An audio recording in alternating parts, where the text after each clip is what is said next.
This is lesson 7-1 for 4th grade, page 229.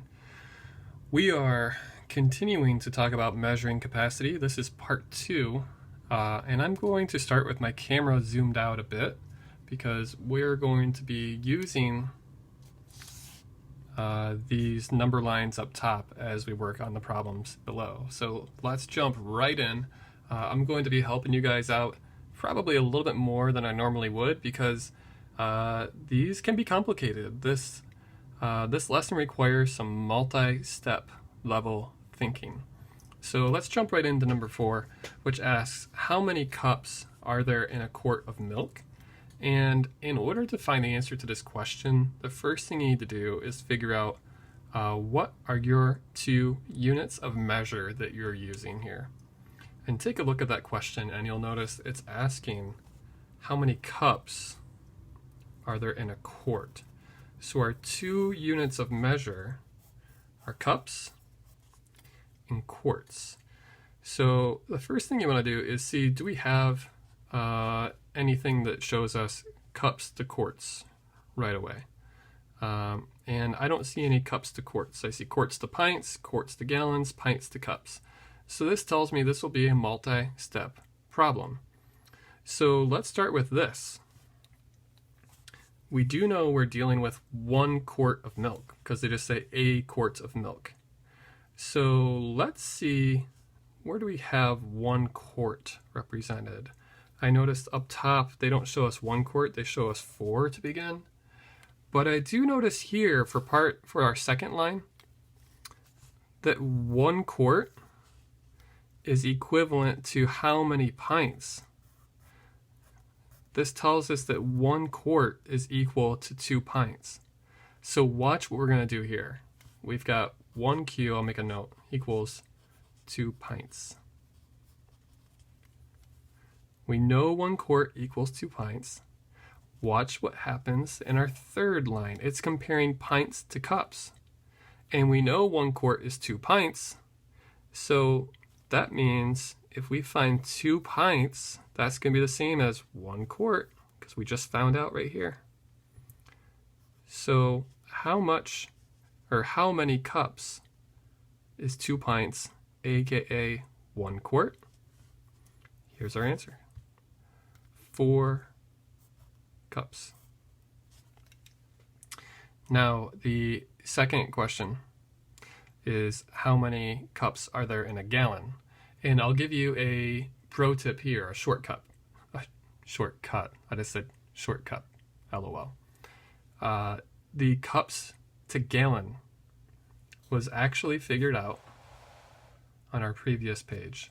You can look right up top in our really cool diagram actually, and you can just kind of figure out how many cups are inside this big old G, and that will give you your answer for the second part of number 4. So let's move to number 5 after you figure out that second part, which I think you can do. Number 5 is where things will get even more interesting. In 2012, the city of Fond du Lac, Wisconsin, set a record for building the world's largest fondue pot. The pot holds 275 gallons of melted cheese. That is way more cheese than anyone would ever need in their life.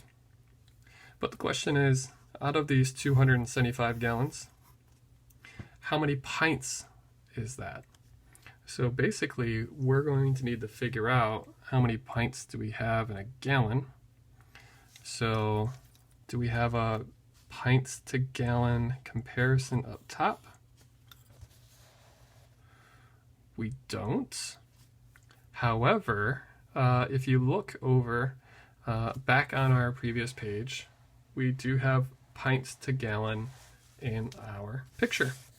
How many pints do we see inside this giant G? I see 1, 2, 3, 4, 5, 6, 7, 8. Okay, so that means for every 1 gallon, we're going to have 8 pints.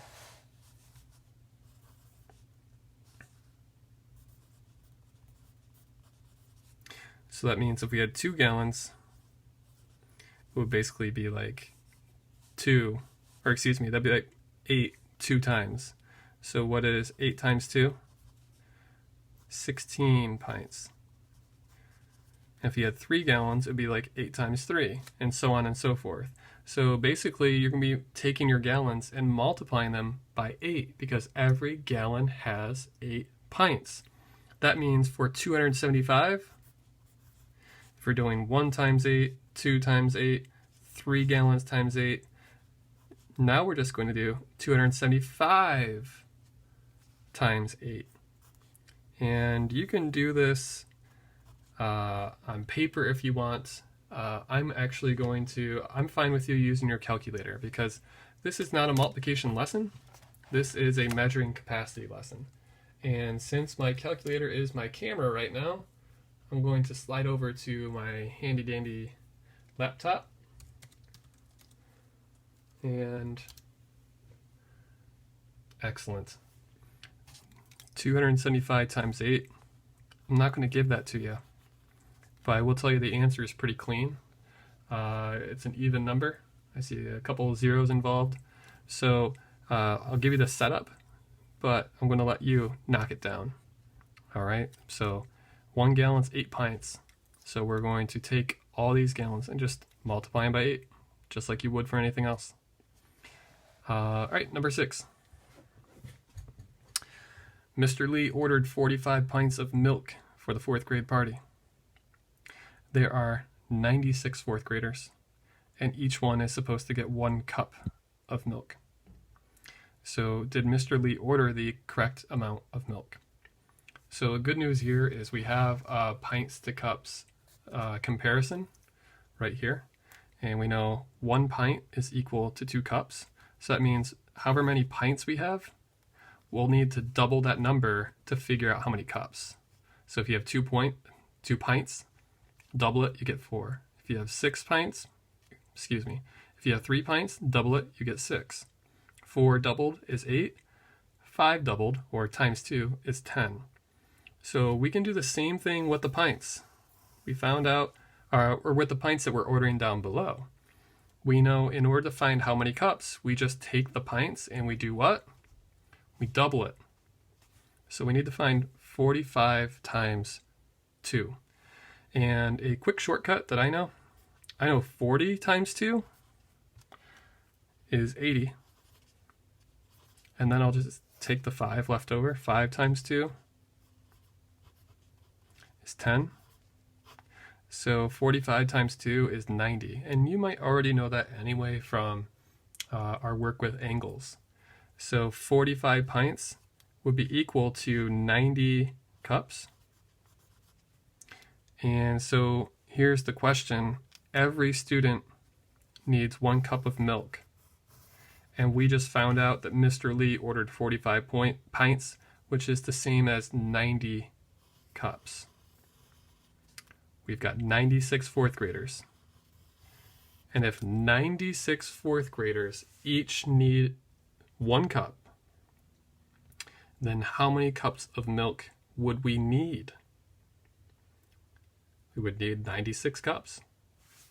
And so the question is, did Mr. Lee order enough? He ended up with 90. And part B is just going to ask you, explain why you think he's correct, and if he's not correct, how many more pints of milk should he have ordered? So we laid the groundwork here. We found out that pints, in order to get the cups equivalent, you just need to double the pints.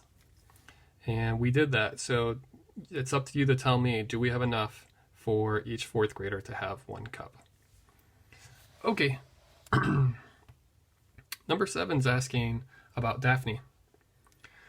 Daphne and Jordan made jam to sell at the market. Their jam is sold in pint-size jars. They made 137 quarts, but only sold 59 quarts. So how many pint-sized jars are left? And I want to tell you, when I read this one at first, it was confusing. I think what you want to start with is converting. We're talking about pints in quarts. And more good news, we have a pints in quarts table or number line up top. And this time, 1 quart will equal 2 pints. So let's figure out here, we have 137 quarts. And so if every 1 quart is 2 pints, that means we're going to take this number here and multiply them by 2.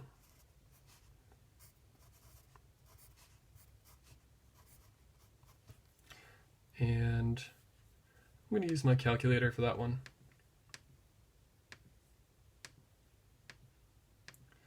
So we started with 274 pints. And every single jar is literally pint sized. That means if we have 274 pints to begin, that means they had 274 jars because each jar is 1 pint. Okay, and they sold 59 quarts. So again, I'm going to go to my calculator. I know 1 quart is equal to 2 pints. So that means if I have 59 quarts, I'll have to multiply that by 2. So 59 times 2 is 118.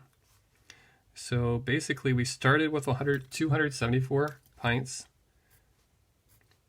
and sold 118 pints. And since I already am on my calculator and I can see my time is adding up on the video here, I'll use my calculator to expedite the process. 274 minus 118. Excellent. So I almost was going to give the answer here, and I realized that I don't want to do that. I'll set you up. So what we had to do was convert these numbers, these quarts, to pints. And we do that by multiplying the total quarts by 2. So we started with 274 pints. We sold the equivalent of 118 pints. The question's going to be, what's left after you take away the 118 pints? Okay, number 8. I've already made it this far. I may as well try to squeeze this one in under 2.5 minutes. James had a 3-quart water bottle. Eileen bought a 1-gallon jug. Whose container holds more? And there's not really a lot to break down here. You can totally just use your diagram from part 1. You're going to compare James and his 3 quarts to Eileen and her 1 gallon. So who holds more?